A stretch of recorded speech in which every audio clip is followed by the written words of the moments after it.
गौतम बुद्ध से एक व्यक्ति ने पूछा कि रोज-रोज सत्संग सुनने से क्या लाभ मिलता है? सत्संग हमारे जीवन पर कैसे असर करता है? इस संबंध में गौतम बुद्ध की एक कथा प्रचलित है। बात उस समय की है जब गौतम बुद्ध काफी प्रसिद्ध हो चुके थे। वे रोज प्रवचन देते, जिन्हें सुनने के लिए काफी लोग पहुंचते थे। प्रवचन सुनने एक लड़का रोज आता था। वह गौतम बुद्ध की सारी बातें बहुत ध्यान से सुनता था। काफी दिनों तक प्रवचन सुनने के बाद एक दिन उस लड़के ने सोचा कि मैं प्रवचन तो रोज सुन रहा हूँ, लेकिन मेरे जीवन में कोई बदलाव नहीं आ रहा है। बुद्ध बातें तो अच्छी बताते हैं, लेकिन कुछ लाभ नहीं हो रहा है। मुझे इस बारे में बुद्ध से बात करनी चाहिए। अगले दिन वह लड़का बुद्ध से बात करने की इच्छा लेकर पहुंच गए। बुद्ध का प्रवचन शुरू हुआ और वे कह रहे थे कि अगर कोई व्यक्ति हम पर गुस्सा करता है, तो वह हमसे ज्यादा खुद का नुकसान करता है। अगर हम भी दूसरे के गुस्से का जवाब गुस्से से ही देते हैं, तो हम खुद का नुकसान कर लेते हैं। बुद्ध की ये बातें सुनते ही वह लड़का खड़ा हो गया और कहने लगा कि तथागत, मैं बहुत दिनों से आपके प्रवचन सुन रहा हूँ, लेकिन मेरे जीवन में तो कोई बदलाव ही नहीं आया है। मुझे तो प्रवचन सुनने से कोई लाभ नहीं हो रहा है। बुद्ध ने अपने प्रवचन बीच में रोके और उस लड़के की बात सुनने लगे। जब वह लड़का चुप हो गया तो बुद्ध ने उससे पूछा कि तुम कहाँ रहते हो?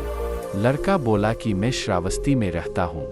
बुद्ध ने कहा कि श्रावस्ती से यहाँ तक की दूरी कितनी होगी और यहाँ आने में कितना समय लगता है? उस लड़के ने बुद्ध की बातों का उत्तर दिया तो बुद्ध ने फिर पूछा कि यहाँ आते कैसे हो? उसने बताया कि मैं कभी पैदल आता हूँ, कभी सवारी का कोई साधन मिल जाता है तो उससे आ जाता हूँ। बुद्ध ने फिर एक नया प्रश्न पूछ लिया कि क्या तुम यहाँ बैठे बैठे अपने घर पहुँच सकते हो? ये प्रश्न सुनकर वह लड़का और वहाँ बैठे सभी लोग हैरान हो गए। लड़के ने कहा कि ये कैसे संभव है?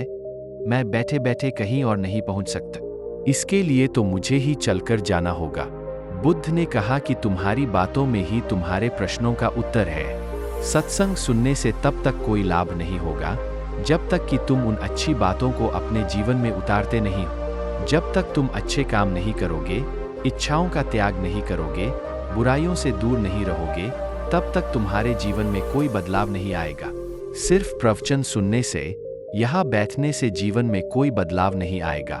बुद्ध ने आगे कहा कि अगर तुम कोई अच्छा करना चाहते हो तो उसके लिए तुम्हें प्रयास करना होंगे, विचार करने से काम नहीं होगा। सत्संग में तुम्हें सही गलत बातों की जानकारी मिलती है, लेकिन उन्हें अपने जीवन में किस तरह उतारना है, ये तो तुम्हें ही तय करना होगा।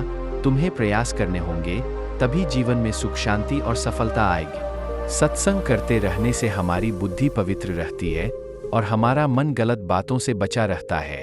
अगर हम सत्संग नहीं करेंगे तो हमारे विचार भटक सकते हैं। इसलिए अच्छी किताबें पढ़नी चाहिए, अच्छे लोगों की संगत में रहना चाहिए।